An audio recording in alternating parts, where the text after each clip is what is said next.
আমি আপনাদের সতর্ক করে দিচ্ছি।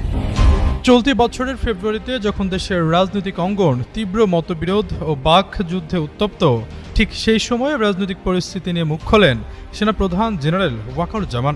সে সময় তিনি রাজনৈতিক নেতাদের সতর্ক করে বলেছিলেন, যদি নিজেরা কাদা ছোড়াছুড়ি করেন তাহলে দেশ ও জাতির সার্বভৌমত্ব বিপন্ন হবে। প্রধান উপদেষ্টা ডক্টর মোহাম্মদ ইউনূস যতটুকু পারছেন সাহায্য করছেন দেশকে ইউনাইটেড রাখার। সে সময় নির্বাচনকে সামনে রেখে হানাহানির শঙ্কার কথা জানিয়ে জেনারেল ওয়াকারুজ্জামান বলেছিলেন 2026 সালে নতুন সরকারের কাছে ক্ষমতা দেখতে চান তিনি।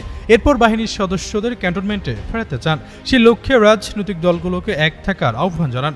ওই সময় সেনাপ্রধানের এই বক্তব্য নিয়ে রাজনৈতিক অঙ্গনে তোলপাড় শুরু হয়।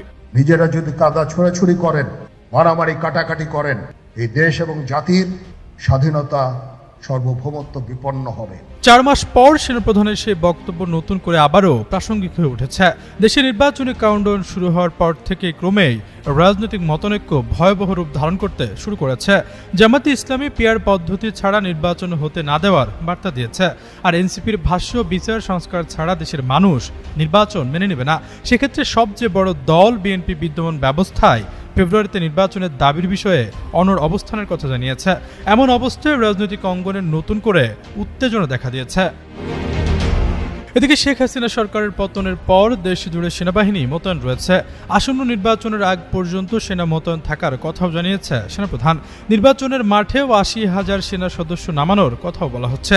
সিনিয়র সাংবাদিক ও রাজনৈতিক বিশ্লেষক মাসুদ কামাল বলেন, সেনাপ্রধান যে শঙ্কার কথা জানিয়ে কাদা ছোড়াছুড়ি বন্ধের বার্তা দিয়েছিলেন, নির্বাচনকে কেন্দ্র করে সেই পথেই হাঁটছে রাজনৈতিক দলগুলো। তবে সার্বভৌমত্ব বিপন্ন হতে পারে এমন কোনো পর্যায়ে যায়নি পরিস্থিতি। কোনো কারণে নির্বাচন পিছিয়ে গেলেও সেনাবাহিনী বিতর্কিত কোনো পদক্ষেপ নেবে না বলেও মনে করেন সিনিয়র সাংবাদিক মাসুদ কামাল। নির্বাচন হওয়া না হওয়া নিয়ে এক ধরনের পরস্পরের প্রতি অভিযোগ, পাল্টা অভিযোগ এটা হচ্ছে, বাট এটাকে আমি অবশ্য কাদা ছোড়াছুড়ির পর্যায়ে ফেলবো না।